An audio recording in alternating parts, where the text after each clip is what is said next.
व्याख्यामुद्रां करसरसिजै पुस्तकं शङ्खचक्रे बिभ्रद्भिन्नस्फटिकरुचिरे पुण्डरीके निषण्णः अम्लानः श्रीरमृतविशदैरंशविप्लावयन्मामाविर्भूयात् अनघमहिमा मानसे वागधीशः नमस्ते प्राणेश प्रणतविभवायामनिमगाः नमः स्वामिन् रामप्रियतम हनुमन् गुरुगुण नमस्तुभ्यं भीमप्रबलतम कृष्णेष्ट भगवन्नमः श्रीमन्मध्वप्रदिश सुदृशन्नो जय जय श्रीगुरुभ्यो नमः। नारायणं सुरगुरुं जगदेकनाथं भक्तप्रियं सकललोकनमस्कृतं च त्रैगुण्यवर्जितमजं विभुमाद्यमीशं वन्दे भवग्रम् अमरासुरसिद्धवन्द्यं नारायणं नमस्कृत्य नरं चैव नरोत्तमं देवीं सरस्वतीं व्यासं ततो जयमुदीरे। ವೇದವ್ಯಾಸರ ಮಹಾಭಾರತದ ಚಿಂತಕರಿಗೆ ವಂದನೆಗಳು. ಶಾಂತಿ ಪರ್ವದ 434ನೆಯ ಪ್ರವಚನ. ಹಂಸರೂಪದಿಂದ ಲೋಕವನ್ನೆಲ್ಲ ಪರಿಗಿಸುವ ಬ್ರಹ್ಮದೇವ ಸಾಧ್ಯ ದೇವತೆಗಳ ಗಣಗಳಿಗೆ ಹೇಳಿರತಕ್ಕ ಕೆಲವು ಚಿಂತನೆಗಳನ್ನು, ಮೋಕ್ಷ ಧರ್ಮಗಳನ್ನು ಧರ್ಮರಾಜನಿಗೆ ಭೀಷ್ಮರು ತಿಳಿಸ್ತಾ ಇದ್ದಾರೆ. ಬಹಳ ಅದ್ದೂರಿಯಾದ ಹಂಸಗೀತೆ. ಆ ನೆಲೆಯಲ್ಲಿ ನೋಡಿಕೊಂಡ್ರೆ ಪ್ರತಿಯೊಬ್ಬನಿಗೂ ಯೋಗ್ಯ ಜೀವನಿಗೆ ಬ್ರಹ್ಮದೇವರಿಂದ ಪಾಠ ಆಗಲಿದೆ. ಎಲ್ಲ ದೊಡ್ಡ ದೊಡ್ಡ ರಹಸ್ಯ ಪ್ರಮೇಯಗಳು ವಿಷಯದಲ್ಲಿ. ಹಾಗಾಗಿ ಇದೊಂದನ್ನು ನಾವು ಇನ್ನೊಬ್ಬರಿಗೆ ಹೇಳುವಾಗ, ಹೇಳಿದ್ದಾನೆ ಅಂತ ಹೇಳುವುದನ್ನು ಕೇಳುವಾಗ ಅಂತಹ ದೊಡ್ಡ ಮಟ್ಟಿನ ಲಾಭವನ್ನು ಪಡೀಲಿಕ್ಕೆ ಆಗ್ತದೆ. ಹೀಗೆ ಧರ್ಮರಾಜ ಕೇಳಿಕೊಂಡ ಎನ್ನುವುದನ್ನು ಒಟ್ಟು ಮೊತ್ತವಾಗಿ ಜನಮೇಜಯನಿಗೆ ವೇದವ್ಯಾಸರ ಶಿಷ್ಯರು ಹೇಳಲಿಲ್ವ, ವೈಶಂಪಾಯನರು? ಅದರಂತೆ ಆ ದೊಡ್ಡ ಕಥೆಯನ್ನು ನೈಮಿಷಾರಣ್ಯದಲ್ಲಿ ಸೂತರು ನಿಂತು ಎಲ್ಲರಿಗೂ ಹರಡಲಿಲ್ವ? ಹಾಗಾಗಿ ನಮಗಿವತ್ತು ಆ ಪರಂಪರೆ ಉಳಿದುಕೊಂಡು ಬಂದು ಸಿಕ್ಕಿದೆ. ಅದನ್ನು ಹೊತ್ತಗೆ ಆಗಿಸಿಕೊಂಡು ಉಳಿಸಿ ಘನಘೋರವಾದ ಸಿದ್ಧಾಂತಗಳನ್ನೆಲ್ಲ ಹಳೆಯ ಚಿಂತಕರು ನೋಡಿ, ಅನುಭವಿಸಿ, ಕೇಳಿ ತಿಳಿಸಿಕೊಟ್ಟಿದ್ದಾರೆ ನಮಗೆ. ಒಂದು ದೃಷ್ಟಿಯಿಂದ 5,000 ವರ್ಷಗಳವರೆಗೆ ಮಾತ್ರವೇ ತೀರ್ಥದ ಪವರ್. ಈವನ್ ಗಂಗೆದ್ದು ಈಗ ನಾವು 5,000 ವರ್ಷ ಕಲಿಯುಗದಲ್ಲಿ ಕಳೆದು ಬಂದಿದ್ದೇವೆ. ನಾಚಿಕೆ ಆಗತ್ತೆ ಹೇಳಲಿಕ್ಕೆ. ಗಂಗೆ ಇಲ್ಲ ಈಗ, ಇನ್ನೇನು ಮಾಡುವ ನಾವು ಕಾಲದ ಘಟ್ಟದಲ್ಲಿ? ಕೇವಲ 100 ವರ್ಷ, 120 ವರ್ಷ ಸಂದಿದೆ ಈಗ ಗಂಗೆ ಹೋಗಿ. ಅಂದರೆ ಯಾವಾಗ ನಮ್ಮ ಭಾರತದ ಮೇಲೆ ದುರಾಡಳಿತಗಳು, ಅರಸೊತ್ತಿಗೆಗಳು ಹೋಗಿ ಅಹಿಂದುಗಳ ಪ್ರಭಾವ ಬಂತೋ ಆವತ್ತು ಗಂಗೆ ಓಡಿದ್ದಾಳೆ. ಎಂತಹ ವಿಚಿತ್ರ ಆಯಿತು. ಹಾಗೆ ಕೊನೆಗೆ ತಾನು ಹೊರಟಾಗಿ ಇರಬೇಕು. ಉಡುಪಿಯಲ್ಲಿ ಮಧ್ವ ಸರೋವರದಲ್ಲಿ ತನ್ನ ದರ್ಶನ ಮಾಡಿ ಕೃಷ್ಣ ಸೇವೆ ಅಂತ ಮಾಡಿ ಹೋಗಿರಬೇಕು. ಈ ವಾಕ್ಯದ ನೆಲೆಯಲ್ಲಿ ನೋಡಿಕೊಂಡ್ರೆ 2-3 ಕಡೆಯಲ್ಲಿ ವಾಕ್ಯಗಳು ಬರ್ತವೆ. ಗಂಗೆಯ ಕಣ್ಮರೆ. ನನಗೆ ಅದನ್ನು ಬರೆಯುವ ಧೈರ್ಯ ಸಾಗ್ತಾ ಇಲ್ಲ. ಹಾಗಾಗಿ ನಾನು ಪರ್ವ ಸಮೀಕ್ಷೆಯಲ್ಲೆಲ್ಲ ಗಂಗೆ ಬಂದಾಗ ಬರೆದಿಲ್ಲ. ಅದರ ಹಾಗೆಯೇ ಇನ್ನೊಂದು ದೊಡ್ಡದಾಗಿರತಕ್ಕಂತಹ ರಹಸ್ಯ ಪ್ರಾಮಾಣಿಕವಾದದ್ದನ್ನು ತಮಗೆ ಹೇಳುತ್ತೇನೆ. 10,000 ವರ್ಷದ ಬಳಿಕ ದೇವರು ಇಲ್ಲ, ಅಂದರೆ ವಿಷ್ಣು ನಾರಾಯಣ, ಅವನು ಕಣ್ಮರೆ ಆಗ್ತಾನೆ. ಅಂದರೆ ಅವನ ಸುದ್ದಿ ರಹಸ್ಯ. ಈಗ ಇದೆ ಕೆಲವು ಕಡೆಯಲ್ಲಿ. ಅಂದರೆ ನಾರಾಯಣನ, ಹರಿಯ, ವಿಷ್ಣುವಿನ ಚಿಂತನೆ ರಟ್ಟಿ ಹೋಗ್ತದೆ, ಇಲ್ಲ ಆಗಿಬಿಡ್ತದೆ. ಇದೊಂದು ದೊಡ್ಡ ದುರಂತ. ನಂಬಲಿಕ್ಕೆ ಆಗುವುದಿಲ್ಲ ವಾಸ್ತವವಾಗಿ. ಕೇವಲ ಇನ್ನು 5,000 ವರ್ಷದ ಬಳಿಕ ಆಗತಕ್ಕ ಘಟನೆಗಳು. ಆದರೆ ನಾವು ಇನ್ನಿತರ ಇತಿಹಾಸಗಳನ್ನು ನೋಡ್ತಾ ಸಾವಿರಾರು ವರ್ಷಗಳ ಮತ್ತೆ ಚಿಂತನೆಗಳನ್ನು ತಿಳ್ಕೊಳ್ಳುತ್ತೇವೆ ಅಂತ ಹೇಳಿದರೆ ಬಹಳ ಕಷ್ಟ ಇದೆ. ಆದ್ದರಿಂದ ಬ್ರಹ್ಮದೇವ ಹಾಡುವ ಈ ಮಾತುಗಳಿಗೆ ಬಹಳ ತುಂಬ ಅರ್ಥ ಅವು ಸಿಗುವುದೇ, ಅದು ಚಿಂತನೆಗೆ ದೊರಕುವುದೇ, ಅದು ಕಿವಿಗೆ ಒಂದು ಬೀಳುವುದೇ ದೊಡ್ಡ ಪುಣ್ಯ ಒಂದು ದೃಷ್ಟಿಯಿಂದ. ಸತ್ಯಂ ದಮಂ ಹಿ ಆರ್ಜವಂ ಆನುಶಂಸ್ಯಂ ದಿತಿಂ ತಿತಿಕ್ಷಾಂ ಅಭಿಸೇವಮಾನಃ ಸ್ವಾಧ್ಯಾಯ ನಿತ್ಯ ಅಸ್ಪೃಹಯನ್ ಪರೇಶಾಂ ಏಕಾಂತಶೀಲೀ ಊರ್ಧ್ವಗತಿರ್ ಭವೇತ್ ಸಹ. ಯಾರು ಉತ್ತಮ ಲೋಕವನ್ನು ಪಡಿತಾನೆ, ಯಾರು ಸದ್ಗತಿಗೆ ಯೋಗ್ಯನಿದ್ದಾನೆ, ಯಾರು ಮೇಲಕ್ಕೆ ತೆರಳುತ್ತಾನೆ, ನೀಚಗತಿಗೆ ಅಧಪಾತಕ್ಕೆ ಯಾರು ಬೀಳುವುದಿಲ್ಲ, ಹೋಗುವುದಿಲ್ಲ, ಅಂಥವರಲ್ಲಿ ಇರಬೇಕಾಗಿರತಕ್ಕಂತಹ ಮೌಲ್ಯಗಳನ್ನು, ಗುಣಗಳನ್ನು ತಿಳಿಸಿಕೊಡ್ತಾರೆ ಹಂಸರೂಪದಲ್ಲಿ ಚತುರ್ಮುಖ ಸಾಧ್ಯರಿಗೆ. ಮುಖ್ಯವಾಗಿ ಸತ್ಯ ಅಂತ ಹೇಳಿಬಿಟ್ಟು ಅದರ ಬಗ್ಗೆ ಮತ್ತಷ್ಟು ಮಾತುಗಳನ್ನು ಹೇಳುತ್ತಾರೆ. ನಮಗೊತ್ತಿದೆ ಸತ್ಯ ಅಂದರೆ ಏನು ಅಂತ. ಇತ್ತೀಚೆಗೆ ಒಂದು ವರದಿ ಬಂದಿದೆ.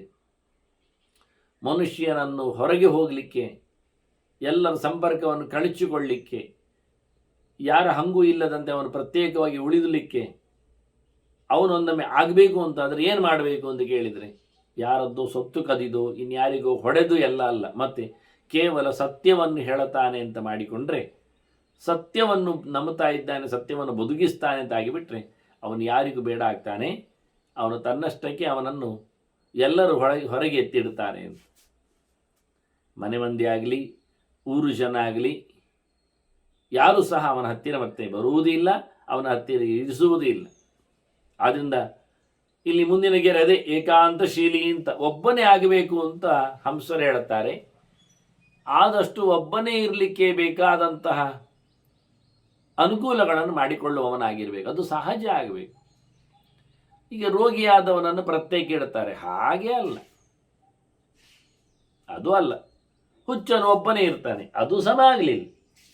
ಆದ್ದರಿಂದ ಜನಜಂಗುಳಿಯಲ್ಲಿ ಬೆರೆಯದಂತೆ, 10 ಜನರನ್ನು ಸೇರಿಸಿಕೊಳ್ಳದಂತೆ ಪ್ರತ್ಯೇಕವಾಗಿರಲಿಕ್ಕೆ ಇಷ್ಟಪಡುವುದೇ. ಇದನ್ನು ಕೃಷ್ಣನು ಬಹಳಷ್ಟು ಬಾರಿ ಹೇಳಿದ್ದಾನೆ ಅರ್ಜುನನಿಗೆ ಹೇಳುವಾಗ. ಅರತೇರು ಜನಸಂಸದಿ ಅಂತ ಹೇಳುತ್ತಾ ಕಪಿಲನು ತನ್ನ ಸಾಂಖ್ಯಗೀತೆಯಲ್ಲಿ ಇದನ್ನು ಹಾಡಿದ್ದಾನೆ. ಪ್ರತ್ಯೇಕವಾಗಿ ಉಳಿಸಿಕೊಳ್ಳುವಂತೆ ತನ್ನನ್ನು ನೋಡಿಕೊಡಬೇಕು ಅಂತ ಹೇಳಿ. ಇಲ್ಲಿ ಬಹಳ ಸ್ಪಷ್ಟವಾಗಿ ಸತ್ಯವನ್ನು ಬದುಕಿನಲ್ಲಿ ನಡೆಸು, ಇಂದ್ರಿಯಗಳನ್ನು ನಿನ್ನ ಹತೋಟಿಯಲ್ಲಿಟ್ಟುಕೋ, ದಮಂ, ಬೇಕಾಬಿಟ್ಟಿಯಾಗಿ ಇಂದ್ರಿಯಗಳ ಚಾಪಲಕ್ಕೆ ಒಳಗಾಗಬೇಡ. ಆರ್ಜವಂ ಆನುಶಂಸ್ಯಂ, ಪ್ರಾಮಾಣಿಕವಾದ ನಡೆ, ಪ್ರಮಾಣಬದ್ಧವಾದ ಆಚರಣೆ, ಮಾಡುವುದಕ್ಕೆಲ್ಲ ಶಾಸ್ತ್ರದ ಕಟ್ಟಳೆ, ಇವನ್ನೆಲ್ಲ ಬಹಳ ಚೆನ್ನಾಗಿ, ಯಾರಿಗೂ ಹಿಂಸೆ ಆಗದಂತೆ ನಿನ್ನ ಆಚರಣೆಗಳು, ಮಾತುಗಳು, ನಿಗ್ರಹಗಳು ಇರಲಿ ಅಂತ ಹೇಳ್ತಾರೆ. ಕಠೋರನಾಗಬೇಡ, ಕ್ರೂರನಾಗಬೇಡ, ಅದರೊಟ್ಟಿಗೆ ಧೈರ್ಯದಿಂದ ಇರು. ಧೃತಿ, ಕೃಷ್ಣ ಅದರ ಬಗ್ಗೆ ಬೌದ್ಧಿಕವಾದ ಗಟ್ಟಿತನದ ಬಗ್ಗೆ 3 ಮುಖಗಳನ್ನು ಹೇಳ್ತಾನೆ. ಸಾತ್ವಿಕ ಧೃತಿ ಯಾವುದು, ರಾಜಸ ಯಾವುದು, ಧೃತಿಸ್ಸ ಪಾರ್ಥ ರಾಜಸಿ ಅಂತೆಲ್ಲ ಹೇಳುತ್ತಾ, ತಾಮಸಿ ಅಂತ ಹೇಳುತ್ತ. ಬೌದ್ಧಿಕವಾದಂತಹ ಗಟ್ಟಿತನ, ಜೊತೆಯಲ್ಲಿ ತಿತಿಕ್ಷಾಂ, ಸೈರಣೆ, ಎಲ್ಲಕ್ಕೂ ತಾಳ್ಮೆ, ಎಲ್ಲವನ್ನು ಸಹಿಸಿಕೊಳ್ಳುವಂಥದ್ದು, ಸುಮ್ಮನಾಗುವುದು, ಅದರ ಬಗ್ಗೆ ವಿರೋಧವನ್ನು ನಡೆಸದೆ ಬದುಕುವ ಒಂದು ಕಲೆ. ಇದಿಷ್ಟನ್ನು ಗಟ್ಟಿಯಾಗಿ ಅವನು ಬದುಕಿನಲ್ಲಿ ಅಳವಡಿಸಿಕೊಂಡ್ರೆ, ಇನ್ನೊಂದು ಕಡೆಯಲ್ಲಿ ಒಳ್ಳೆಯ ಅಧ್ಯಯನವನ್ನು ನಡೆಸ್ತಾ ಇರಬೇಕು. ಸ್ವಾಧ್ಯಾಯ ನಿತ್ಯ, ನಿರಂತರವಾಗಿ ಒಳ್ಳೆಯ ಗ್ರಂಥಗಳ ಅಧ್ಯಯನ, ಬಹಳ ದೊಡ್ಡದಾಗಿರತಕ್ಕಂತಹ ಮಾತದು. ಸ್ವಾಧ್ಯಾಯೋಧ್ಯೇತವ್ಯ ಅಂತ ಹೇಳುವಂಥದ್ದು, ಸ್ವಾಧ್ಯಾಯ ಪ್ರವಚನಾಭ್ಯಾನ್ನ ಪ್ರಮದಿತವ್ಯಂ ಅಂತ ಹೇಳ್ತಾ, ಬಿಡಲಾರದ ಬದುಕಿನುದ್ದಕ್ಕಿರತಕ್ಕ ಸಂಗತಿ ಯಾವ ಜೀವಂ ಅಂತ ಹೇಳಿಕೊಂಡಾಗೆ ವಿಶೇಷವಾದಂತಹ ಮನುಷ್ಯನ ಕರ್ತವ್ಯ ಕಲಿಕೆ. ನಿರಂತರವಾಗಿ ಅಧ್ಯಯನ. ಇನ್ನು ಯಾರ ಮೇಲೆಯೂ ಯಾವುದೇ ರೀತಿಯಾದ ದ್ವೇಷ ಇಲ್ಲ, ಮತ್ಸರ ಇಲ್ಲ, ಕಾಂಪಿಟೇಷನ್ ಇಲ್ಲ, ಸ್ಪರ್ಧೆ ಇಲ್ಲ. ಯಾವ ವಿಷಯದಲ್ಲಿ ಯಾರಲ್ಲಿಯೂ ಸಹ ಯಾವುದೇ ರೀತಿಯಾದಂತಹ ಹೊಟ್ಟೆ ಕಿಚ್ಚನ್ನು ಪಡದೆ ಬದುಕುವಿಕೆ ಇದು ಅತ್ಯಂತ ಉತ್ತಮವಾದಂತಹ ನಡೆ ಅಂತ ಬಹಳ ಸುಂದರವಾಗಿ ತುಂಬ ರೀತಿಯಲ್ಲಿ ಕೇಳಬೇಕಾದ ಸಂಗತಿ ಇದು. ಸರ್ವಾನ್ ವೇದಾನ್ ಅನುಚರನ್ ವತ್ಸವತ್ ಚತುರಸ್ತನಾನ್. ಸ್ವಾಧ್ಯಾಯ ಅಂದ ತಕ್ಷಣ ಓದುವುದಂದಾಗ ನಮ್ಮ ಹಳ್ಳಿ ಮಕ್ಕಳೆಲ್ಲ ಹೇಳ್ತಾರೆ ಕೊನೆಗೆ ನಾವು ದಿನ ಓದ್ತೇವೆ ಅಂತ. ಎಲ್ಲಿ ಒಂದು ಕಟ್ಟೆಯಲ್ಲಿ ಪೇಪರ್ ಬರ್ತದೆ ಅದನ್ನು ತರಿಸ್ತೇವೆ ಮನೆಗೆ ಅಂತ. ದಿನ ಓದ್ತೇವ್ರಿ, ನಮ್ಮ ತಾತ ಓದ್ತಾನ ಅಂತ. ತಾತ ಅಂದ್ರೆ ಅವ್ರ ಅಜ್ಜನಿಗೆ ಹೇಳುವಂಥ ಕ್ರಮ. ಹೆಂಗೆ ಓದ್ತಾನ ಗೊತ್ತಾ ಅಂತ. ಮತ್ತೆ ಅವನ ತಾತನ ಲಾಂಟಾನ್ ಇತ್ತಂತೆ. ಲಾಂಟಾನ್ ಅಂದರೆ ಕನ್ನಡಕ. ನಮ್ಮ ತಾತ ಓದ್ತಾನೆ ಪೇಪರು, ಹಳ್ಳಿಯಲ್ಲಿ ಹೇಳಿದವರು. ಅವನ ಕನ್ನಡಕ ಅವನ ತಾತ ಅಂತ ಇಟ್ಕೊಂಡು ಓದುದಂತವನು. ಅದೆಲ್ಲ ಬಳುವಳಿ. ಮನೆ ಇದ್ದ ಹಾಗೆ ಸೊತ್ತುಗಳು ಒಬ್ಬರಿಂದೊಬ್ಬರಿಗೆ ಬರ್ತದೆ. ದಂಟೆ ಇದ್ದ ಹಾಗೆ ದಂಟೆಯೂ ಬರ್ತದೆ ಕೈಯಲ್ಲಿ. ಹಳತೆ, ಹಳೆಯ ದಂಟೆ, ಹಳೆಯ ಮನೆ, ಹಳೆಯ ದೋತ್ರ ಅಂದರೆ ಅವ್ರು ಹಾಕೊಳ್ಳತಕ್ಕಂಥ ಚಳಿಗೆ ಕಂಬಳಿ, ಅವೆಲ್ಲ ಬರ್ತವೆ. ಹಾಗೆ ಅದು ಓದುವುದಲ್ಲ. ಇವ್ರು ಹೇಳ್ತಾರೆ 4 ವೇದಗಳನ್ನು ಓದುವಂತ. ಈ ಕರು ದನದ ಹಾಲನ್ನು ಕುಡಿಯುವಾಗ 4 ಸ್ತನಗಳನ್ನು ಉಪಯೋಗಿಸ್ತದೆ, ಮೊಲೆಗಳನ್ನು ಕುಡಿಲಿಕ್ಕೆ. ಮನುಷ್ಯನಿಗೆ ಅಷ್ಟಿಲ್ಲ ಅಧಿಕಾರ. ಅವನು ಕರು ದೊಡ್ಡದಾಗೋ ಮುಂಚೆ ಒಂದು ಯಜ್ಞಕ್ಕೋಸ್ಕರ ಮೊಲೆಯನ್ನು ಕರೀಲಿಕ್ಕೆ, ಕರು ಬೆಳೆದ ನಂತರ 2 ಕರಿಬಹುದು. ಅವನು 4ಕ್ಕೆ ಅಧಿಕಾರ ಕೊಟ್ಟಿಲ್ಲ. ಈ ಕರು ಹಾಗಲ್ಲ, ತನ್ನದೇ ತಾಯಿಯಲ್ಲ. ಅದಕ್ಕೆ ಯಾವುದೇ ರೀತಿಯಾದಂತಹ ರಿಸ್ಟ್ರಿಕ್ಷನ್ಸ್ಗಳಿಲ್ಲ, ಧರ್ಮದ ಚೌಕಟ್ಟಿಲ್ಲ. ಅದು ಸ್ವಾರ್ಥ ಅಲ್ಲ ಅದರದ್ದೇ. ಹೀಗಾಗಿ ಮನುಷ್ಯ ಸ್ವಾರ್ಥಿಯಾಗಿ ಯಜ್ಞೋಪಯೋಗಿಯಾಗಿ ಕರು ಹಾಕಿದ ದನ ಇದ್ದ ಹಾಲನ್ನು ಕರಿವಲ್ಲಿ, ಬೇರೆ ಹಾಲು ಕೊಡುವುದಿಲ್ಲಲ್ಲ. ಅಂಥ ಸಂದರ್ಭದಲ್ಲಿ ಕರು ಸಣ್ಣದಿದ್ದರೆ ಅವನು ಒಂದೇ ಕರೀಲಿಕ್ಕೆ, ಇಲ್ಲದಿದ್ದರೆ 2 ಕರೀಲಿಕ್ಕೆ ಅಂತೆಲ್ಲ ಲೆಕ್ಕಾಚಾರ ಇದೆ. ಇಲ್ಲಿ ಹೇಳ್ತಾರೆ ಹಾಗಲ್ಲ, ಕರು ಹೇಗೆ 4 ಉಪಯೋಗಿಸಿಕೊಳ್ತದೆ ಹಾಗೆ ಮನುಷ್ಯ 4 ವೇದವನ್ನು ಕಲೀಲಿಕ್ಕೆ. 1, 2, 3, 4 ಎಲ್ಲ ಕೇಳಲಿಕ್ಕಿಲ್ಲ. 4. ಯಾಕೆ ಅವನು ವತ್ಸ ಅಲ್ವಾ ಅಂತ. ಅವ ಮಗು ಅಲ್ವಾ, ಏನು ಗೊತ್ತುಂಟು ಅವನಿಗೆ. ಹಾಗಾಗಿ ಅಧ್ಯಯನ ಮಾಡಿಕೊಳ್ಳಿಕ್ಕೆ ಉಂಟು, ದೊಡ್ಡದಾಗಲಿಲ್ಲ, ಗಟ್ಟಿಯಾಗಲಿಲ್ಲ, 4 ವೇದಗಳನ್ನು ಓದಿ. ಇದು ವಿಶೇಷ ಅವರು ಹೇಳೋ ರೀತಿ. ನ ಪಾವನ ತಮಂ ಕಿಂಚಿತ್ ಸತ್ಯಾತ್ ಅಧ್ಯಗಮಂ ಕ್ವಚಿತ್. ಸತ್ಯೋ ವೇದ ಅಂತ ವಿಷಯ. ಸತ್ಯಂ ತತ್ಪೂರ್ವಿಕ ಕೃತಿ ಇಂಥ ಕ್ರಮ. ಹಾಗಾಗಿ ವೇದಕ್ಕಿಂತ ಮಿಗಿಲಾದ ಸಂಗತಿ ಇಲ್ಲ ಅಂತ ನಾನು ತಿಳ್ಕೊಂಡಿದ್ದೇನೆ, ನಾನು ಓದಿದ್ದೇನೆ ಹಾಗೆ ಅಂತ ಚತುರ್ಮುಖ ಹೇಳುತ್ತಾನೆ. ಅದರಂತೆ ಶಾಸ್ತ್ರೀಯವಾದ ನಡೆಗಿಂತ ದೊಡ್ಡ ಸಂಗತಿ ಅಲ್ಲ ಅಂತೇಳಿ ಅದನ್ನು ನಾನು ನಂಬಿದ್ದೆ. ಆನಂದ ಸತ್ಯ ಅಂದರೆ ಭಗವಂತ, ಸತ್ಯಂಬರಂ ಧೀಮಹಿ ಅಂತ. ದೇವರಿಂದ ದೊಡ್ಡವ ಇಲ್ಲ ಎನ್ನುವುದು ನನಗೆ ಗೊತ್ತಿದೆ. ಯಾರು ಸತ್ಯ ಸದ್ಭಾವವನ್ನು, ಒಳ್ಳೆಯದನ್ನು, ಜಗತ್ತಿನ ಇರವನ್ನು ತಂದುಕೊಟ್ಟಿದ್ದಾನೆ ಅವನು ನನಗೆ ಸತ್ಯ ಅರ್ಥ ಆಗಿದೆ ಅಂತಾನೆ. ಅದರಿಂದ ಆ ವಿಷಯದಲ್ಲಿ ಭಗವಂತನ ಎಚ್ಚರವನ್ನು ಸಂಪಾದನೆ ಮಾಡಲಿಕ್ಕೆ ನಮ್ಮ ಬದುಕಿನಲ್ಲಿ ಒಂದು ಸತ್ಯದ ಕತೆ ನಡೆ ನುಡಿಯಲ್ಲಿ. ಅದರಿಂದ ಸತ್ಯಲೋಕೇಶ್ವರನಾದ ಚತುರ್ಮುಖ ಈ ಮಾತನ್ನು ಉಲ್ಲೇಖ ಮಾಡುತ್ತಾ ಸತ್ಯದ ಒಂದು ದೊಡ್ಡ ಸಿದ್ಧಾಂತವನ್ನೇ ನಮ್ಮ ಮುಂದೆ ಇಡ್ತಾನೆ. ಅಜಕ್ಷೇಹಂ ಮನುಷ್ಯೇಭ್ಯ ದೇವೇಭ್ಯ ಪ್ರತಿ ಸಂಚರನ್ ಸತ್ಯಂ ಸ್ವರ್ಗಸ್ಯ ಸೋಪಾನಂ ಪಾರಾವಾರಸ್ಯ ನೋರಿವ. ನದಿಗಿಳಿದವನಿಗೆ ದಡ ದಾಟಬೇಕಾದ್ರೆ ಹೇಗೆ ದೋಣಿ ಮುಖ್ಯವಾದ ವಸ್ತು ಆಗ್ತದೋ, ಇಲ್ಲಾದರೆ ಅವನ ಪ್ರವಾಹದಲ್ಲಿ ಕೊಚ್ಚಿ ಹೋಗ್ಬೇಕಾಗ್ತದೆ. ಅಲ್ಲ ಇದ್ರೂ ಈಜು ಬರ್ತಾನೆ ಅಂತಾದರೂ ಅವನು ಮೊಸಳೆಗೆ ಆಹುತಿ ಆಗ್ತಾನೆ. ಅದರಿಂದ ಹೇಗೆ ಬಿರುಸಾದ ನದಿಯನ್ನು ದಾಟಲಿಕ್ಕೆ, ಈಗೇನೋ ಕೆಲವು ನದಿಗಳಲ್ಲೆಲ್ಲ ಮೊಸಳೆಗಳು ಇರುವುದಿಲ್ಲ, ಮನುಷ್ಯ ಅದನ್ನು ನೀರನ್ನೇ ಇಲ್ಲ ಮಾಡುವುದರಿಂದ ಅವರಿಗೆ ಕಾಡಿನ ನಡುವೆ ನದಿನ ಹರಿಲಿಕ್ಕೆ ಬಿಡ್ತಾ ಇಲ್ಲದೆ ಇರುವುದರಿಂದ ಬಹಳಷ್ಟು ಕಡಿಮೆ ಆಗಿವೆ. ಇಲ್ಲಾಂದರೆ ಹಿಂದಿನ ಕಾಲದಲ್ಲಿ 10-20 ವರ್ಷದ ಕೆಳಗೆ ಸ್ವೇಚ್ಛೆಯಾಗಿ ಹರಿಯುವ ನದಿಗಳಲ್ಲಿ ಪ್ರಾಣಿಗಳು ಮಾಮೂಲಿ, ಮೊಸಳೆ ಮುಂತಾದ್ದು. ಈಗ ಬೇಲಿ ಹಾಕ್ತಾರೆ, ಬಲೆ ಹಾಕ್ತಾರೆ, ಹಾಗಾಗಿ ಅವುಗಳ ಸಂತಾನ ಕಮ್ಮಿ ಆಗಿದೆ. ಹಿಂದೆ ಮಳೆ ಈಗಲೂ ಅಲ್ಲಲ್ಲಿ ಕೇಳಿ ಬರ್ತದೆ. ಮಧ್ಯೆಯಲ್ಲಿ ನೆರೆ ಎಲ್ಲ ಬಂದಾಗ ಅದು ಅಂಗಳಕ್ಕೆ ಬರುವುದು, ಕೆಲವರ ಕಡೆಯಲ್ಲಿ ದಾರಿಯಲ್ಲಿ ಬೀಳುವುದು ಸಹಜವಾಗಿ ಸಿಗ್ತದೆ. ಹಾಗಾಗಿ ಮನುಷ್ಯ ನದಿಯನ್ನು ದಾಟಬೇಕಾದ್ರೆ ದೋಣಿಯನ್ನು ಅವಲಂಬಿಸಲೇಬೇಕು. ಈಗ ಹಾಗೆ ಬದುಕಿನ ಈ ಒಂದು ಬವಣೆಯಲ್ಲಿ, ಸತ್ಯದ ದೋಣಿಯಲ್ಲಿ ಆತ ಉತ್ತಮ ಗತಿಯನ್ನು ಪಡಿತಾನೆ. ಸ್ವರ್ಗದೆಡೆಗೆ ಹೋಗ್ಲಿಕ್ಕೆ ಇದೊಂದು ದೊಡ್ಡ ಸೋಪಾನ ಅಂತಾನೆ ಸತ್ಯ. ಚತುರ್ಮುಖ ಹೇಳ್ತಾನೆ, ಸತ್ಯಂ ಸ್ವರ್ಗಸ್ಯ ಸೋಪಾನ, ಏಣಿ ಮೆಟ್ಟಿಲು ಹತ್ತಲು ಬೇಕಾಗಿರತಕ್ಕ ಸಂಗತಿ. ಸ್ವರ್ಗ ಅಂದರೆ ಖಾಲಿ ಇಂದ್ರನ ಲೋಕ ಅಲ್ಲ. ಸ್ವರ್ಗ ಅಂದರೆ ನಮ್ಮ ಸ್ವರೂಪಭೂತವಾದ ಆನಂದವನ್ನು ಪಡೆಯುವಂತಹ ತಾಣ, ಅಂದರೆ ವೈಕುಂಠ. ಸ್ವರ್ಗ, ಸ್ವ ತನ್ನದು, ಸ್ವಂತದ್ದು, ರ ಅಂದರೆ ಆನಂದ, ಜೀವಯೋಗ್ಯವಾದಂತಹ ಯೋಗ್ಯತೆಯಲ್ಲಿರುವಂಥದ್ದು, ಅದನ್ನು ಪಡೆಯತಕ್ಕಂಥ ಆನಂದವನ್ನು ಕೊಡುವ ತಾಣ, ಪಡೆಯುವ ತಾಣ, ಅನುಭವಿಸುವ ನೆಲೆ ಸ್ವರ್ಗ. ಸ್ವರೂಪಭೂತವಾದ ರತಿಗೆ ಗತಿ, ರತಿಗತಿ, ಆನಂದದ ಅನುಭವ, ಅವಗಮ. ಅದರಲ್ಲಿ ಪಡಿಬೇಕಾದರೆ ಸತ್ಯವನ್ನು ಅವಲಂಬಿಸಬೇಕು. ಸತ್ಯನಾದ ಭಗವಂತನ ಸೇವೆ ಆಗಲಿಕ್ಕೆ ಉಂಟು ಅಂತ ಹೇಳುತ್ತೇನೆ.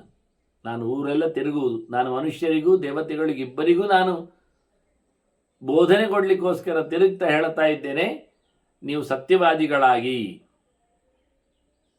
ಅನ್ನೋ ನೆಲೆಯಲ್ಲಿ.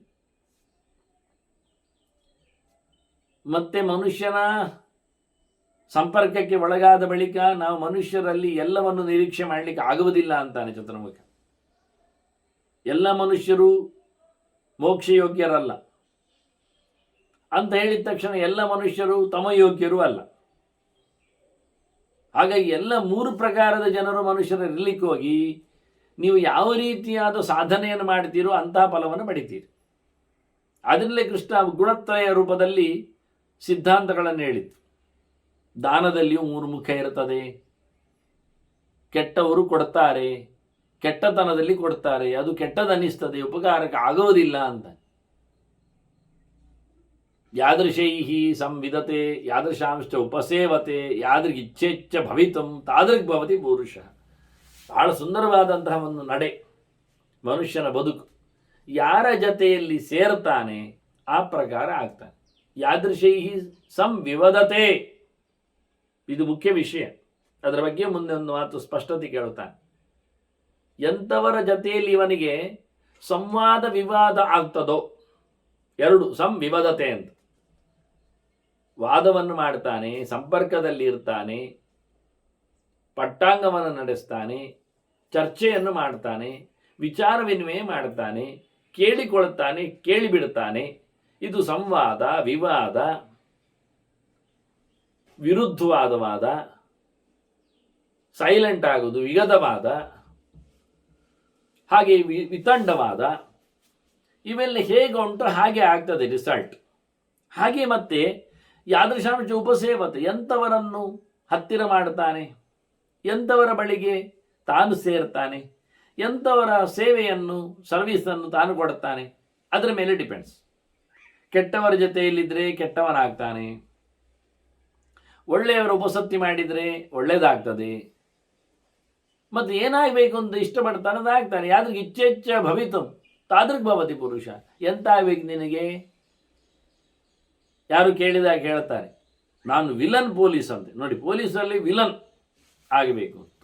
ಇದಕ್ಕೇನು ಅರ್ಥ ಹೇಳ್ತೀನಿ ನೀವು? ಆರಕ್ಷಕರು ಅಂತ ಅರ್ಥ. ಅದು ತಪ್ಪಿದ್ದಾಗ ಅನ್ಯಾಯದಲ್ಲಿ ರಕ್ಷಣೆ ಮಾಡುವ ಜವಾಬ್ದಾರಿ ಹೊತ್ತ ಒಂದು ಸ್ಟಡಿ, ಅಧ್ಯಯನ, ವಿದ್ಯೆ, ಒಂದು ಪೊಸಿಷನ್, ಒಂದು ವೃತ್ತಿ. ಅದರಲ್ಲಿಯೂ ವಿಲನ್ ಅಂದರೆ ಏನರ್ಥ? ಏನಾಗಬೇಕೀಗ? ರಕ್ಷಣೆ ಮಾಡುವವನೇ ಭಕ್ಷಣೆ ಮಾಡಿದ್ರಿ, ನ್ಯಾಯ ಕೊಡಬೇಕಾದವನೇ ಅನ್ಯಾಯ ನಡೆಸಿದ್ರಿ, ಕತೆ ಏನಾಗತ್ತೆ? ಇದು ಜನರ ಟ್ರೆಂಡ್, ಇದು ನಮೂನೆ, ಇದು ರೀತಿ. ಹಾಗಾಗಿ ಮನುಷ್ಯ ಏನು ಆಗ್ತಾನೋ, ಏನು ಆಗಬೇಕು, ಯಾವುದನ್ನು ಬಯಸ್ತಾನೋ ಅದಕ್ಕೆ ಅನುಗುಣವಾಗಿ ಅಂಥವರ ಸಂಪರ್ಕಕ್ಕೆ ಒಳಗಾಗ್ತಾನೆ. ಅಂಥವ್ರ ಜೊತೆಯಲ್ಲಿ ತನಗೆ ಬೇಕಾದ್ದನ್ನು ಸಂಪಾದನೆ ಮಾಡಿಕೊಳ್ತಾನೆ. ಯದಿ ಸಂತಂ ಸೇವತಿ ಯದ್ಯಸಂತಂ ತಪಸ್ವಿನಂ ಯದಿವಾ ಸ್ಥೇನಮೇವ. ಅವನು ಬೇಕಾದರೆ ಸಜ್ಜನರ ಹತ್ತಿರವೇ ಹೋಗಲಿ ಅಥವಾ ಕೆಟ್ಟವನನ್ನೇ ಮಾತಾಡಿಸ್ಲಿ, ಇಲ್ಲ ಒಳ್ಳೆ ತಪಸ್ವಿ ವೇದಾಂತಿ ಓದಿಕೊಂಡವ ಅಂದರೆ ಜಪದ ಅನುಷ್ಠಾನ ನಿರತ ಅವನನ್ನು, ಅಥವಾ ಕಳ್ಳನನ್ನೇ, ಇವ ಸುಭಗ ಅವ ದುರ್ಭಾಗ, ಮತ್ತೆಂತ ಮಾಡು, ಕಳ್ಳನನ್ನೇ ಬೇಕಾದರೆ ಸೇರಿಕೊಳ್ಳಿ. ಎಂಥವನನ್ನು ಯಾರು ಸೇರ್ತಾನೋ ಇಷ್ಟಪಡ್ತಾನೋ ಜತೆಯಾಗ್ತಾನೋ ಅಂಥವನಿಗೆ ಅದುವೇ ಸಿಗುವುದು. ದೃಷ್ಟಾಂತ ಹೇಳ್ತಾರೆ, ವಾಸೋ ಯಥಾ ರಾಘವಶಂ ಪ್ರಯಾತಿ ತಥಾಸ ತೇಷಾಂ ವಶಂ ಅಭ್ಯುಪೈತಿ. ಮನುಷ್ಯ ಒಳ್ಳೆಯವನ ಜೊತೆಯಲ್ಲಿ ಹೋದರೆ ಒಳ್ಳೆಯವನಾಗ್ತಾನೆ, ಕೆಟ್ಟವರ ಸಹವಾಸದಲ್ಲಿದ್ದರೆ ಕೆಟ್ಟವನಾಗ್ತಾನೆ, ಕಳ್ಳರ ಗುಂಪಿನಲ್ಲಿ ಸೇರಿಕೊಂಡ್ರೆ ಅವನೊಬ್ಬ ಕಳ್ಳನಾಗ್ತಾನೆ, ತಪಸ್ವಿಗಳ ಜೊತೆಯಲ್ಲಿ ಸೇರಿಕೊಂಡ್ರೆ ತಪಸ್ಸು ಮಾಡುತ್ತಾನೆ. ಹೇಗೆ ಅದು ಕೇಳಿದರೆ, ಬಟ್ಟೆಗೆ ಬಣ್ಣ ಹಾಕಿದ ಹಾಗೆ. ಯಾವ ಬಣ್ಣ ಹಾಕ್ತೀರಿ ಆ ಬಣ್ಣ ಹಿಡಿತದೆ ಬಟ್ಟೆಗೆ.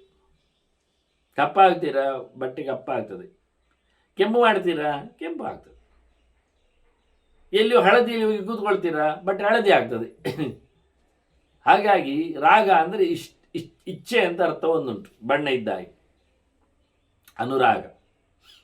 ಹಾಗಾಗಿ ಯಾವುದನ್ನು ಯೋಚನೆ ಮಾಡಿಕೊಂಡು ಯಾರ ಹತ್ತಿರದಲ್ಲಿ ಹೇಗೆ ಇರ್ತಾನೋ ಅದೇ ರೀತಿಯಾದಂಥ ಸನ್ನಿವೇಶವನ್ನು, ಆಚರಣೆಯನ್ನು, ತನ್ನ ಚರ್ಯೆಯನ್ನು ಆತ ಮಾಡಿಕೊಳ್ಳುತ್ತಾನೆ. ಇದು ಪ್ರಭಾವವಾದ. ವಾಸ್ತವವಾಗಿ ಬದುಕು ಹೆಚ್ಚಿಗೆ ಇರುವಂಥದ್ದು ಇನ್ಫ್ಲುಯೆನ್ಸ್ ಅಲ್ಲೇ, ಸ್ವಂತಿಕೆ ಬಹಳ ಕಡಿಮೆ. ಅದೇ ಸ್ವಂತ ಅಂತ ತಿಳ್ಕೊಳ್ತಾನೆ. ಹಾಗಾಗಿ ದೇವತೆಗಳೆಲ್ಲ ಒಳ್ಳೆಯವರು, ಅಸುರರೆಲ್ಲ ಕೆಟ್ಟವರು. ಮನುಷ್ಯ ಹತ್ತಿರ ಯಾರು ಬರ್ತಾರೆ, ಯಾರು ಇರ್ತಾರೆ, ಮನುಷ್ಯರು ಎಲ್ಲಿ ವಾಳ್ತಾರೆ, ಎಲ್ಲಿ ಸಿಗ್ತಾರೆ ಕೇಳಿದರೆ, ಸದಾ ದೇವಾ ಸಾಧುಭಿ ಸಂವದಂತೆ. ದೇವತೆಗಳು ಯಾವಾಗಲೂ ಒಳ್ಳೆಯವರ ಜೊತೆಯಲ್ಲಿ ಇರ್ತಾರೆ. ನೀನು ಒಳ್ಳೆಯವನಾದರೆ ನಿನ್ನ ಜೊತೆಯಲ್ಲಿ ಮಾತಾಡಲಿಕ್ಕೆ ಬರ್ತಾರೆ, ನಿನಗೆ ಒಳ್ಳೆಯದು ಮಾಡ್ತಾರೆ. ಮತ್ತು ಅವರು ದೇವರ ಸುದ್ದಿಯನ್ನು ಮಾಡುವವರು. ಸಂವದಂತ, ಸಮ್ ಅಂದರೆ ಪರಮಾತ್ಮನಂತ. ಮನುಷ್ಯನಿಗೆ ಅದು ಬೇಡ, ಸಾಧು ಮನುಷ್ಯನಿಗೆ ದೇವರು ಬೇಕು. ಮತ್ತು ದೇವರ ಸುದ್ದಿ ಎಂತ ಮಾರ್ಯಾರೆ, ಸುಮ್ಮನೆ ದೇವರ ಸುದ್ದಿ ಎಂತ ಉಪಕಾರ ಆಗ್ತದ?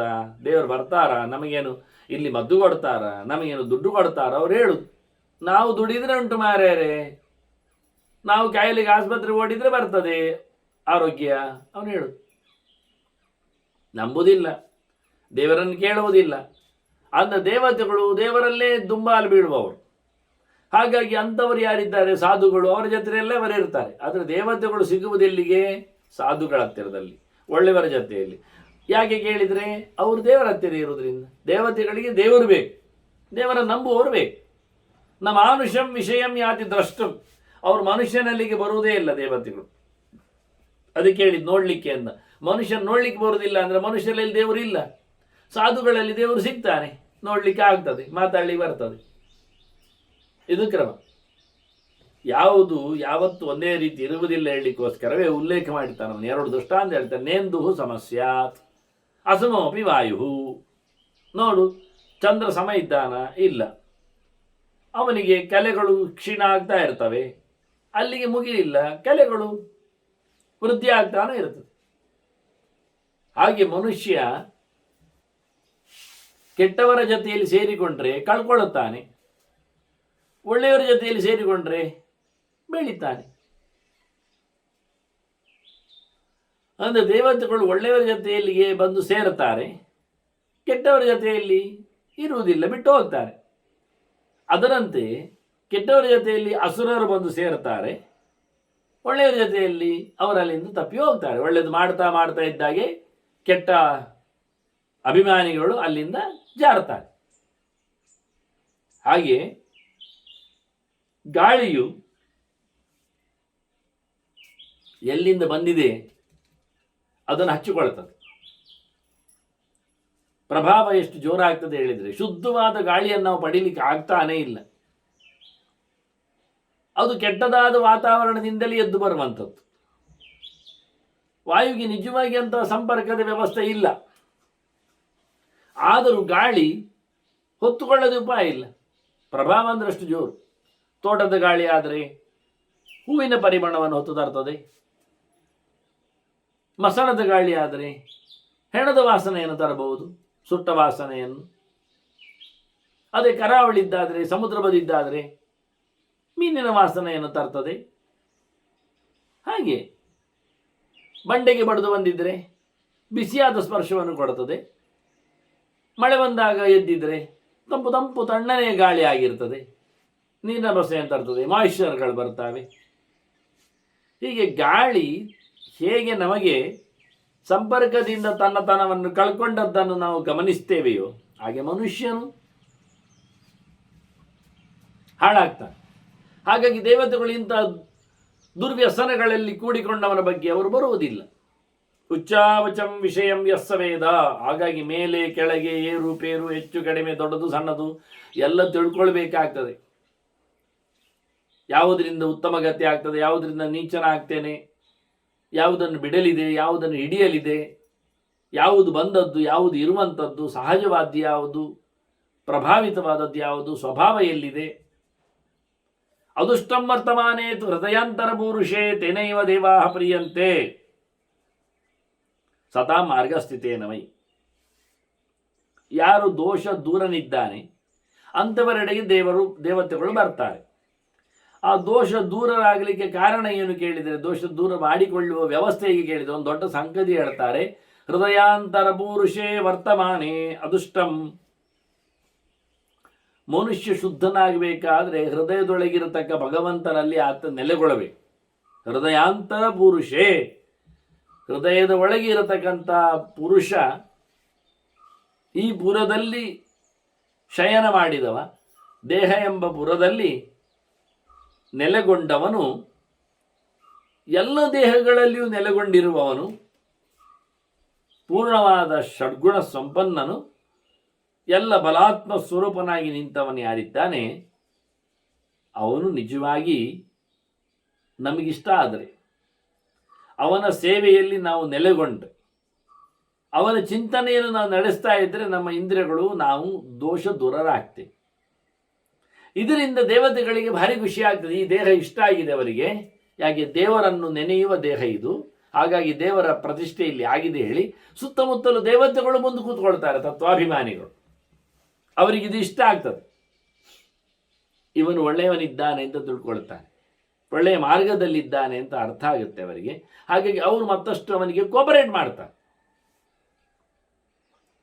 ಎಲ್ಲಿ ದೇವತೆಗಳು ಮಿಸ್ ಆಗ್ತಾರೆ, ತಮ್ಮತನವನ್ನು ಬಿಟ್ಟು ಹೋಗ್ತಾರೆ ಕೇಳಿದರೆ, ಶಿಷ್ಣೋದರೇ ಯೇ ನಿರತಾಹ ಸದೈವ ಸ್ಥೇನಾಹ ನರಾಹ ವಾಗ್ ಪರುಷಾಶ್ಚ ನಿತ್ಯ. ಕರ್ಮದಲ್ಲಿಯೂ ಕೆಟ್ಟವ, ಕೈ ಶುದ್ಧ ಇಲ್ಲವನದ್ದು, ಯಾರ್ಯಾರದು ಎಗರಿಸ್ತಾನೆ, ಕಳ್ಳ ಬೇರೆಯವ, ಬಾಯಿಯೂ ಸರಿ ಇಲ್ಲ, ಸುಳ್ಳು ಹೇಳ್ತಾನೆ, ಇನ್ನೊಬ್ಬರಿಗೆ ಬೈತಾನೆ, ಹೊಡೆದು ಬಡದೆಲ್ಲ ತರ್ತಾನೆ, ಹೊಟ್ಟೆಪಾಡಿನ ಕೆಲಸದಲ್ಲಿ ನೆಲೆಗೊಂಡವ, ದೇಹದ ಮೈಯ ಸುಖಕ್ಕಾಗಿ ತನ್ನನ್ನು ಮಾರಿಕೊಂಡವ, ಅದರಲ್ಲೇ ನೆಲೆಗೊಂಡವ. ಒಂದು ದೃಷ್ಟಿಯಿಂದ ಅದರಾಚೆಗೆ ಏನೂ ಇಲ್ಲ. ದೇಹದ ಸುಖವೇ ದೊಡ್ಡ ಸಂಪತ್ತು, ಹೊಟ್ಟೆಯ ಊಟವೇ ಪರಮ ಗುರಿ.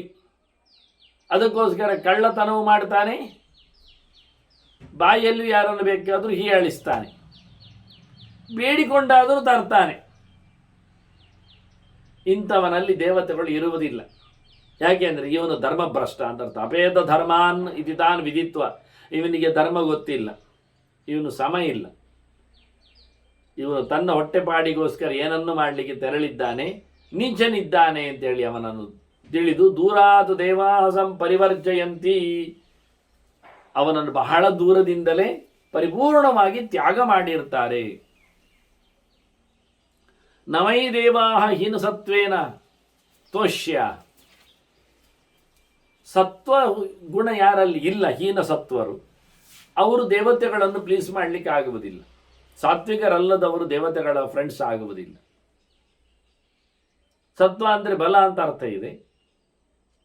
ನಾಯಮಾತ್ಮ ಬಲಹೀನೇನ ಲಭ್ಯ ಅಂತ ಹೇಳಿಕೊಂಡು ಜ್ಞಾನದ ಬಲ, ಆತ್ಮದ ಬಲ, ಅಧ್ಯಯನದ ಬಲ, ಕೇಳಿಕೆಯ ಬಲ, ಇಂತಹ ಸಿದ್ಧಾಂತದ ಜ್ಞಾನದ ಬಲ ಇಲ್ಲದವರು ದೇವತೆಗಳನ್ನು ಮಾತಾಡಿಸುವುದಿಲ್ಲ. ಸತ್ವಂ ಸಾಧು ಗುಣಾಹಾರ ಅಂತ ಹೇಳಿಕೊಂಡು ಒಳ್ಳೆಯ ಗುಣಗಳನ್ನು ಸತ್ವ ಅಂತ ಕರೀತಾರೆ.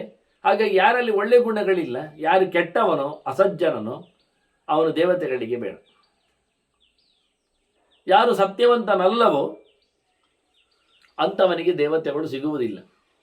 ಅದರಿಂದ ದೇವಾಹ ಹೀನ ಸತ್ವೇನ ನತೋಷ್ಯಾಹ ನವೈತೋಷ್ಯ ಸರ್ವಾಶಿನ ದುಷ್ಕೃತ ಕರ್ಮಣಾಮ. ಇನ್ನೂ ಕೆಲವು ದೇವತೆಗಳಿಗೆ ಇನ್ನು ಕೆಲವರು ಆಗುವುದಿಲ್ಲ. ಯಾಕೆಂದರೆ ಸಮ ತಿನ್ನುವವನು ದೇವತೆಗಳಿಗೆ ಬೇಡ ಅಂತೆ. ಎಂಥದ ಮಾರ, ಯಾವತ್ತು ನೋಡಿದ್ರು ಊಟ ಮಾಡ್ತಾನೆ ಇರ್ತಾನೆ, ತಿಂತಾನೆ ಇರ್ತಾನೆ, ಬಾಯಿ ಎಲ್ಲ ಆಡಿಸ್ತಾ ಇರ್ತಾನೆ, ಪ್ರಯೋಜನ ಇಲ್ಲ. ಕೃಷ್ಣನ್ ಅದನ್ನೇ ಹೇಳಿ, ನಾತ್ಯಷ್ಟದಸ್ತು ಯೋಗ ಅಷ್ಟೇ ಅನ್ನಲಿಲ್ವಾ, ಹೊಟ್ಟೆ ಭಾಗನಿಗೆ ಯೋಗ ಸಿಗುವುದಿಲ್ಲ ಅಂತ. ಒಂದು ಅಧಿಕೃತವಾದ ವ್ಯವಸ್ಥೆ ಇದೆ ತಿನ್ನಲಿಕ್ಕೆ. ಅದೊಂದು ಪ್ರಾಣಾಹುತಿಯ ಯಜ್ಞದ ಕತೆ ವೈಶ್ವಾನರ ರೂಪದಲ್ಲಿ. ಹೀಗಾಗಿ ಯಾವತ್ತು ನೋಡಿದರೂ ಏನನ್ನು ತಿನ್ನುವವನು ನಮಗೆ ಬೇಡ, ಮೈಯ ಸುಖದಲ್ಲಿ ಬಿದ್ದುಕೊಂಡವನು ನಮಗಿಷ್ಟ ಆಗುವುದಿಲ್ಲ, ಕಳ್ಳತನವನ್ನು ಮಾಡಿಕೊಳ್ಳುವವನು ನಮಗೆ ಬರಬಾರದು, ಕೆಟ್ಟ ನಿಂದೆಗಳನ್ನು ಮಾಡುವವನು ಬಾಯಿ ಬಡುಕ ಅವನು ಸಮ ಇಲ್ಲ. ದೇವರನ್ನು ಕರಿಬೇಕಾದ ನಾಲಿಗೆಯಲ್ಲಿ ಇವರನ್ನೆಲ್ಲ ಬಹಳ ದೂರದಲ್ಲಿ ದೇವತೆಗಳು ಬಿಡುತ್ತಾರೆ, ಇಷ್ಟಪಡುವುದಿಲ್ಲ. ದುಷ್ಕೃತ ಕರ್ಮಣಾಮ, ಕೆಟ್ಟ ಕೆಲಸ ಮಾಡುವನಲ್ಲಂತೂ ಖಂಡಿತ ಬರುವುದಿಲ್ಲ. ಅವರು ಕೆಟ್ಟ ಕೆಲಸ ಮಾಡಲಿಕ್ಕೆ ಅಲ್ಲಿ ಬೇಕಾಗಿರತಕ್ಕಂತಹ ಫೋರ್ಸು ಒಳಗೆ ಕೂತಿರತಕ್ಕ ತತ್ವಾಭಿಮಾನಿಗಳದ್ದಲ್ಲ, ಅದು ಅಸುರರತ್ತು, ಕೆಟ್ಟವರತ್ತು. ಹಾಗಾಗಿ ಅಲ್ಲಿ ದೇವತೆಗಳು ಮತ್ತಷ್ಟು ದೂರದ್ದೇ ಉಳಿತಾರೆ, ಕಾಣುವುದಿಲ್ಲ, ಕಾಯುವುದಿಲ್ಲ ಅವರು ವಾಸ್ತವವಾಗಿ. ಅದರಿಂದ ಸತ್ಯವ್ರತಾಯೇತು ನರಾಹ ಕೃತಜ್ಞಾಹ ಧರ್ಮೇ ರತಾಹ ತೈಹಿ ಸಹ ಸಂಭಜಂತೆ. ಯಾರು ಧರ್ಮನಿಷ್ಠರಿದ್ದಾರೆ, ಸತ್ಯವಂತರಿದ್ದಾರೆ, ಇದೆರಡು ವಿಷಯ ನೋಡಿ ಇಲ್ಲಿ. ಮತ್ತೆ ಸತ್ಯವ್ರತಾಯೇತು ನರ ಕೃತಜ್ಞ ಧರ್ಮೇ ರಥಸ್ತೈ ಸಹ ಸಂಭಜಂತೆ. ಸತ್ಯ ಮತ್ತು ಧರ್ಮ, ಸತ್ಯಂ ವದ ಧರ್ಮಂಚರ ಅಂತ ಸತ್ಯನಾದ ಪರಮಾತ್ಮನನ್ನು ನೀನೇನು ನಮಿಸು, ಒದಿ ಅಭಿವಾದ ತುತಿಸು, ತಿಳಿಸಿಕೊಡು, ಧರ್ಮ ಭಗವಂತನಲ್ಲಿಗೆ ಚರಣ ಸಂಚರಣ ಮಾಡು, ದೇವರನ್ನು ತಿಳುಕೋ, ಹೋಗು, ಅರಿ ಎನ್ನುವ ವಿಷಯ. ಇದೆರಡು ಸತ್ಯೇಚ ಧರ್ಮೇಚ ರಥಃ ಸದೈವ. ಪ್ರಾಣನ ಬಗ್ಗೆ ಬಂದ ಮಾತಿನಲ್ಲಿ ಭೀಮಸೇನ ಬಗ್ಗೆ ಹೇಳೋರಟಾಗ ಅವನು ಸತ್ಯದಲ್ಲಿಯೂ ಧರ್ಮದಲ್ಲಿಯೂ ರಥನು. ಇದೇನರ್ಥ? ಎರಡು ಭಗವಂತನ ರೂಪಗಳು. ಸತ್ಯಂ ಪರಂ ಧೀಮಹಿ ಧರ್ಮ ಪ್ರೋಚಿತ ಕೈತವೋತ್ತರ ಪರಮಃ. ಒಟ್ಟೊಟ್ಟಿಗೆ ಭಾಗವತ ಹೇಳುತ್ತದೆ ಒಂದೆರಡು ಶ್ಲೋಕದಲ್ಲಿ ಸತ್ಯ ಮತ್ತು ಧರ್ಮ ದೇವರು ಅಂತ ಹೇಳಿ. ಧರ್ಮೋ ಧರ್ಮವಿದುತ್ತಮ ಸತ್ಯ ಸತ್ಯ ಪರಾಕ್ರಮ. ದೇವರ ಹೆಸರುಗಳೇ ಆಗಿಬಿಟ್ಟಿವೆ ಅದುವೆಲ್ಲ. ಹಾಗಾಗಿ ಸತ್ಯದಲ್ಲಿ ಧರ್ಮದಲ್ಲಿ ಯಾರು ಆಸಕ್ತನಿದ್ದಾನೆ ಅಂಥವನಿಗೆ ದೇವತೆಗಳು ಇಂಬು ಕೊಡ್ತಾರೆ, ಸಹಾಯ ಮಾಡ್ತಾರೆ, ಹತ್ತಿರ ಬರ್ತಾರೆ, ನೆಲೆಗೊಳ್ಳುತ್ತಾರೆ ಅವರು. ಅಷ್ಟೇ ಅಲ್ಲ, ಕೃತಜ್ಞಾಹ ಮಾಡಿದ್ದರ ಉಪಕಾರ ಉಳ್ಳವರು ನೆನಪು. ಎಲ್ಲ ದೊಡ್ಡ ದೊಡ್ಡವರ ಉಪಕಾರದಿಂದಲೇ ಮುಂದಿನವರು ಬದುಕುವಂಥದ್ದು. ಅದರ ಎಚ್ಚರ ಇಲ್ಲದಿದ್ದರೆ ಅಷ್ಟೇ ಅಲ್ಲ, ಮಾಡಿದ್ದನ್ನು ಅರಿತವರು. ಕೃತೋಸ್ಮರ ಕೃತಂ ಸ್ಮರ ಅಂತ ಹೇಳಿ ದೇವರಲ್ಲಿ ತಮ್ಮ ಕೆಲಸಗಳನ್ನೆಲ್ಲ ಸಮರ್ಪಿಸಿಕೊಂಡವರು, ಕರ್ಮತಂತ್ರದ ಬಗ್ಗೆ ಚೆನ್ನಾಗಿ ಅರಿತವರು, ತಾನೇನು ಮಾಡಿದೆ ಅನ್ಯಾಯ, ತಾನೇನು ಒಳ್ಳೆಯದು ಮಾಡಬೇಕು, ಮಾಡ್ತಾ ಇದ್ದೇನೆ ಎನ್ನುವುದರ ಎಚ್ಚರ ಆದವರು ಒಂದು ದೃಷ್ಟಿಯಿಂದ. ಆಗ ಅವರಿಗೆ ದೇವತೆಗಳು ಒಲಿದಿರ್ತಾರೆ, ಗೊತ್ತಾಗ್ತದೆ. ಇಲ್ಲಿ ಮಾತಿನ ಕಠೋರತೆಯನ್ನು ಹೇಳಿದ್ರಲ್ಲ, ಅದಕ್ಕೆ ಹಂಸ ಹೇಳ್ತಾನೆ, ಮಾತು ಆಡುವುದಕ್ಕಿಂತ ಮೌನ ಇರುವುದು ಚಂದ ಅಂತ. ಅವ್ಯಾಹೃತಂ ವ್ಯಾಹೃತಾತ್ ಶ್ರೇಯಾಹು. ಹೇಳುವುದಕ್ಕಿಂತ ಹೇಳದಿರುವುದು ಚಂದ, ಬಾಯಿ ತೆರೆಯುವುದಕ್ಕಿಂತ ಬಾಯಿ ಮುಚ್ಚಿರುವುದು ಒಳ್ಳೆಯದು. ಹೇಳುವುದಿದ್ರೆ ದೇವರ ಬಗ್ಗೆ ಹೇಳು ಅಷ್ಟೇ, ಯಾರ್ದೋ ಬಗ್ಗೆ ಹೇಳಲಿಕ್ಕೆ ಹೋಗಬೇಡ. ಅದು ಅತ್ಯಂತ ಶ್ರೇಯಸ್ಕರವಾದದ್ದು ಅವ್ಯಾಹೃತ. ಅಹೈತಿ ಬ್ರಹ್ಮ ಅಂತ ಹೇಳಿದರೆ ದೇವರನ್ನು ಹೇಳೋದು, ದೇವರನ್ನು ಬಿಟ್ಟು ಉಳಿದವರನ್ನು ಹೇಳೋದು ಯಾವತ್ತು ಹೇಳಬೇಕಾಗಿಲ್ಲ, ಮೌನ ಮಾಡೋದು ಒಳ್ಳೆಯದು ಅಂತ. ಹೇಳಬೇಡ. ಯಾಕೆಂದರೆ ಎಲ್ಲ ಮಾತುಗಳು ಎಲ್ಲ ಶಬ್ದಗಳು ಎಲ್ಲೆಡೆದ್ದು ಹೇಳುವಂಥದ್ದು ದೇವರನ್ನೇ ಅಲ್ವಾ, ಏಕೈವ ವ್ಯಾಹರತಿಯಿಂದ. ಮತ್ತೆ ಯಾಕೆ ನೀನು ಬೇರೆ ಹೇಳ್ತೀಯ? ಅದರಲ್ಲಿಯೂ ಹೇಳಬೇಕಾಗಿ ಬಂದರೆ ಸತ್ಯಂ ವದೇತ್ ವ್ಯಾಹೃತಂ ತದ್ವಿತೀಯಂ. ಹೇಳಲಿಕ್ಕೇ ಬೇಕಾದರೆ ಸತ್ಯವನ್ನು ಹೇಳು, ಪ್ರಾಮಾಣಿಕವಾದ ಮಾತನ್ನು ತಿಳಿಸು, ತಪ್ಪುವನ್ನು ಹೇಳಬೇಡ. ಒಳಿತಾಗುವಂತೆ ಒಳಿತೈನವರಿಗೆ ತಿಳಿಸುವಂತೆ ತಿಳಿಸು. ಅದರಲ್ಲಿ ಹೇಳಲಿಕ್ಕಿದ್ರೆ ಧರ್ಮ್ಯಂ ವದೇತ್ ವ್ಯಾಹೃತಂ ತತ್ರತಿಯಂ, ಮಾಡಲಿಕ್ಕೆ ಏನುಂಟು ಎನ್ನುವುದು ಬರಲಿ, ಯಾವುದು ಧರ್ಮ ಎನ್ನುವುದು ಅರ್ಥ ಆಗಲಿ, ನಡೆಸಬೇಕಾದ್ದರ ಪ್ರಾಮಾಣಿಕವಾದ ಗ್ರಾಂಥಿಕವಾದ ಶಾಸ್ತ್ರೀಯವಾದ ನಡೆಯನ್ನು ಅದರಲ್ಲಿ ಇರಲಿ ವಾಕ್ಯವಾಗಿ. ಅದರಲ್ಲಿಯೂ ಮತ್ತೆ ಪ್ರಿಯಂ ವದೇತ್ ವ್ಯಾಹೃತಂ ತತ್ ಚತುರ್ಥಂ, ಅದು ಅವನಿಗೆ ಇಷ್ಟ ಆಗುವಾಗಿ ಇರಲಿ. ಇದೇ ಕಷ್ಟ. ಸತ್ಯವೂ ಇಷ್ಟವೂ ಒಂದೇ ಕಡೆ ಬರುವುದೇ ಇಲ್ಲ. ಹೆಚ್ಚಿನವರಿಗೆಲ್ಲ ಅಸತ್ಯವೇ ಇಷ್ಟ, ಹೆಚ್ಚಿನವರಿಗೆಲ್ಲ ಸತ್ಯವೇ ಅನಿಷ್ಟ. ಆದ್ದರಿಂದ ಇಷ್ಟ ಆಗುವ ಸತ್ಯವನ್ನು, ಅದರಲ್ಲಿ ಅದು ಧರ್ಮವನ್ನು ಬೋಧಿಸುವ ಹಾಗೆ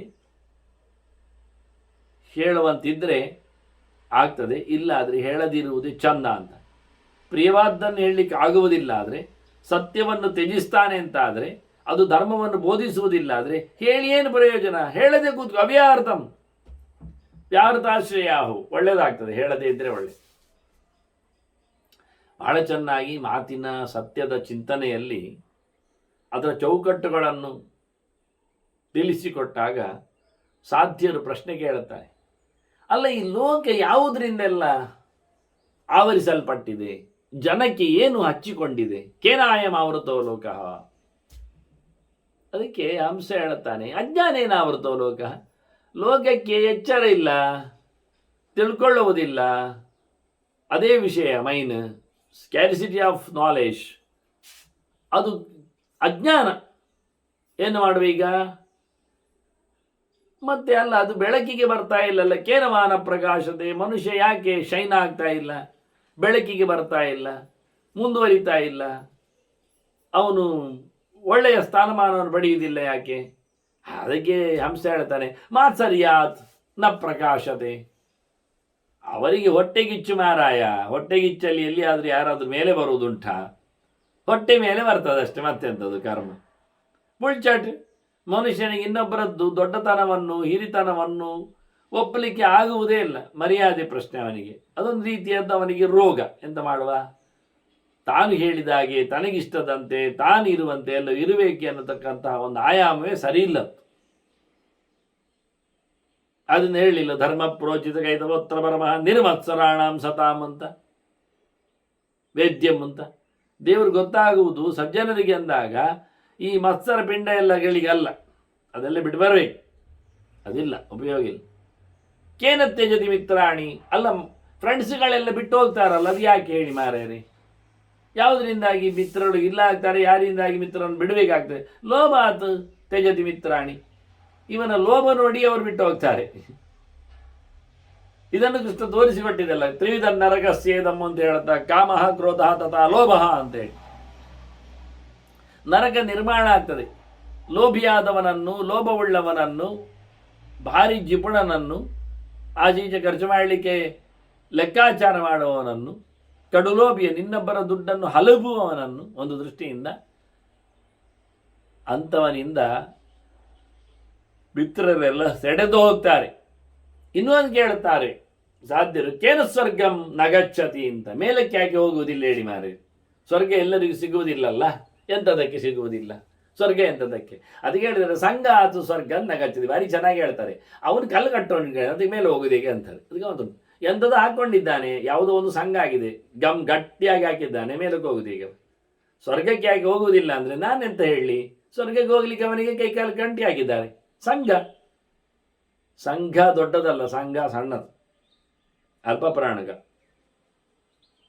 ಮತ್ತೊಬ್ಬರ ಸಹವಾಸ ಅಂತ ಅರ್ಥ, ಇನ್ನೊಂದರ ನಂಟು. ಇಲ್ಲಿಂದ ಹೋಗುವುದಿಲ್ಲ ಯಾಕೆ ಕೇಳಿದರೆ, ಇಲ್ಲಿ ಎಂಥದ್ದು ಗಟ್ಟಿ ಹಚ್ಚಿಕೊಂಡಿದ್ದಾನೆ. ಎಂತ ಮಾಡುವ? ದುರ್ಜನರ ಸಂಘವೇ ಮನುಷ್ಯನನ್ನು ಮೇಲಕ್ಕೆ ಗಳಿಸುವುದಿಲ್ಲ. ಊಟದ ಸಂಬಂಧ, ಪದಾರ್ಥಗಳ ನಂಟು, ಲೋಕದ ಜನರ ಸಹವಾಸ, ಅತ್ಯಂತ ಎಲ್ಲ ವಿಷಯದ ಮೇಲಿನ ವಿಶ್ವಾಸ, ಎಲ್ಲವನ್ನು ಅಪ್ಪಿಕೊಂಡಿರುವ, ಆತುಕೊಂಡಿರುವ, ಬಚ್ಚಿಕೊಂಡಿರುವ, ಗಚ್ಚಿಕೊಂಡಿರುವ ಈ ಜನರ ಸಮುದಾಯ, ಹೀಗಿರುವಾಗ ಎಲ್ಲಿಗೆ ಹಾರ್ತಾನೆ? ಸ್ವರ್ಗ ಯಾಕೆ ಹೋಗುವುದಿಲ್ಲ ಕೇಳಿದ್ರೆ, ಸ್ವರ್ಗ ಇಲ್ಲಿಯ ಜನರ ಸಂತೆಯಿಂದ ಅಂತಾನೆ. ನಮ್ದೆಲ್ಲ ಸಂಘ ಇಂಥದ್ದೇ ಇರುವುದು, ಬೇಡದಿದ್ದವರ ಜೊತೆಯಲ್ಲಿ ಸೇರಿರುವುದು, ಮತ್ತೆ ಹೋಗುದು ಎಲ್ಲಿಗೆ ಕೇಳ್ತಾರೆ. ಮತ್ತೆ ಪುನಃ ಕೇಳ್ತಾರೆ ಅವರು, ಅವನ ಹತ್ರ ಇನ್ನು ಪ್ರಶ್ನೆಗಳುಂಟು ಅಂತ. ಎಂತ ಮಾರ ಕಸ್ವಿದೇಕಃ ರಮತೆ ಬ್ರಾಹ್ಮಣನ, ತಿಳಿದವರಲ್ಲಿ ಯಾರಪ್ಪ ಗಮ್ಮತ್ನಲ್ಲಿ ಇರುವುದು ಹೇಳು ಮಾರೆ. ಯಾರೋ ಒಬ್ಬ ಖುಷಿಯಲ್ಲಿ ಇರ್ತಾನಲ್ಲ, ನೂರಾರು ಜನ ಸಮುದಾಯದಲ್ಲಿ, ಬ್ರಹ್ಮಜ್ಞರಲ್ಲಿ, ತಿಳಿದವರಲ್ಲಿ, ಬ್ರಾಹ್ಮಣರಲ್ಲಿ ಯಾರಿಗೆ ಮಾರ್ಯಾರೆ ಬಾರಿ ಗಮ್ಮತ್ತು? ವೇದವನ್ನು ಹಚ್ಚಿಕೊಂಡವರಲ್ಲಿ ಖುಷಿ ಪಡುವವನು ಯಾರಿಗೆ ಹೇಳಿದರೆ ಪ್ರಾಜ್ಞ ಏಕಃ ರಮತೆ ಬ್ರಾಹ್ಮಣಾನಾಂ ಅಂದ. ವೇದವನ್ನು ಪಡೆದವರಲ್ಲಿ ಯಾರು ಪರಮಾತ್ಮನನ್ನು ತಿಳಿದಿರ್ತಾನೆ, ದೇವರ ಎಚ್ಚರವನ್ನು ಮಾಡಿಕೊಳ್ತಾನೆ, ಪರಮೋಚ್ಚನಾದ ಪರಮಾತ್ಮನಾದ ಅರ್ಥ ಅಂತ ಅರಿತುಕೊಂಡಿರ್ತಾನೆ, ಅವನೇ ಖುಷಿಯಲ್ಲಿರ್ತಾನೆ. ತಿಳಿದವರ ಮೇಲೆ, ಜ್ಞಾನಿಯ ಮೇಲೆ ಬಹಳಷ್ಟು ಭರವಸೆ ಹಂಸನಿಗೆ ಹೇಳಿಬಿಟ್ಟು. ಹಾಗಾದರೆ ಕಸ್ವಿದೇಕಃ ಬಹುಬಿಹಿ ಜೋಷಮಾಸ್ತಿ, ತುಂಬ ಜನರ ಇದ್ರೂ ಸಹ ಒಬ್ಬನಾಗಿ ಗಮ್ಮತ್ನಲ್ಲಿ ಯಾರಿರ್ತಾನೆ ಹೇಳಿ, ಖುಷಿ ಪ್ರೀತಿಯಿಂದ. ಪ್ರಾಜ್ಞ ಏಕಃ ಬಹುಬಿಹಿ ಜೋಷಮಾಸ್ತಿ, ಅದಕ್ಕೆ ಉತ್ತರ ಅದುವೇ ಅಂತಾರೆ ಹಂಸ. ದೇವರನ್ನು ತಿಳಿದವ ಇಲ್ವಾ, ಚೆನ್ನಾಗಿ ಅರ್ಥ ಮಾಡಿಕೊಂಡವ ಇಲ್ವಾ, ಜ್ಞಾನಿಯಾದವ ಇಲ್ವಾ, ಕಲಿತವ ಇಲ್ವಾ, ಅವ ಎಷ್ಟು ರೀತಿಯಿಂದಲೂ ಎಲ್ಲಿದ್ರು ಹೇಗಿದ್ರು ಗಮ್ಮತ್ತಲ್ಲಿರ್ತಾನೆ. ಆಯಿತು, ಅದು ಆಯಿತು. ಮತ್ತೊಂದು ಕೇಳ್ತಾರೆ, ಕಸ್ವಿದೇಕಃ ಬಲವಾನ್ ದುರ್ಬಲೋಪಿ, ಸಾಮರ್ಥ್ಯ ಇಲ್ಲದಿದ್ರು, ಮೈಕೈಯಲ್ಲಿ ಹುಷಾರಿಲ್ಲದಿದ್ರು ಯಾರಪ್ಪ ಗಟ್ಟಿಗ ಬಲಿಷ್ಠ ಯಾರು ಕೇಳಿದ್ರೆ ಅದೇ ಉತ್ತರ ಮಾರ್ಯಾರೆ ಅಂತಾರೆ ಅಂತಾರ. ಪ್ರಾಜ್ಞೇಕ ಬಲವಾನ್ ದುರ್ಬಲೋಪಿ ಅಂತ. ಎಂಥ ಹೊರಗಿನ ದುಡ್ಡಿನ ಬಲ ಇಲ್ಲದೇ ಇರಲಿ, ಜನರ ಬೆಂಬಲ ಇಲ್ಲದೇ ಇರಲಿ, ಲೋಕದ ಆಸ್ತಿಯ ಪಾಸ್ತಿ ಇಲ್ಲದೇ ಇರಲಿ, ಕೈಕಾಲು ಗಂಟಿ ಸಮಯ ಇಲ್ಲದಿರಲಿ, ಬುದ್ಧಿ ಸಮ ಉಂಟ, ಎಚ್ಚರ ಆಗಿದ್ದಾನ, ಜ್ಞಾನಿಯಾವ, ಬಲಿಷ್ಠ ಅಂತ ಅರ್ಥ. ಮತ್ತು ಕೇಳಿದರು ಅವರು ವಾಸ್ತವವಾಗಿ ಕಸ್ವಿ ದೇಶಾಂ ಕಲಹಂ ನಾನು ವೈತಿ, ಯಾರಲ್ಲಿ ಗಲಾಟೆ ಆಗುವುದಿಲ್ಲ.